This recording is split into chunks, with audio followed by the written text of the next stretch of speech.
வணக்கம், welcome to மகிழ் foods. ஆசைப்படாத மனிதன் யாராவது இருக்கம்மா? இல்லைங்க. அதுவும் லேடிஸ் பார்த்துட்டோம்னா அதிக ஆசைப்படுவோம். என்ன விஷயத்துக்கு அப்படின்னு பார்த்தீங்கன்னா, ஆஃபருக்கு தாங்க.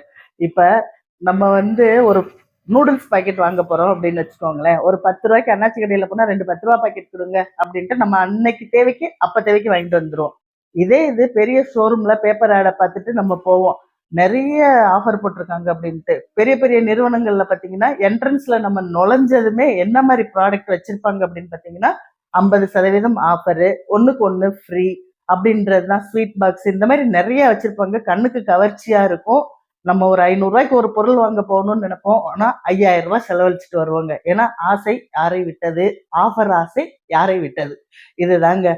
நம்ம சிக்கனமா பயன்படுத்தணும் அப்படின்னு நினைச்சோம்னா அண்ணாச்சி கடையை பயன்படுத்துவோம். இல்ல நம்ம ஆடம்பர தேவைக்கு அப்படின்னா பெரிய பெரிய நிறுவனங்களை பயன்படுத்தலாங்க. அதனால யோசிச்சு வாங்குங்க. ஆஃபருக்கு மயங்காதீங்க. மற்ற பொருள் வாங்குறது அண்ணாச்சி கடையில வாங்குற ரேட்டு தாங்க இருக்கும். முன்னாடி மட்டும்தான் ஆஃபர் இருக்கும். சிந்தித்து செயல்படுங்கள். நன்றி, வணக்கம்.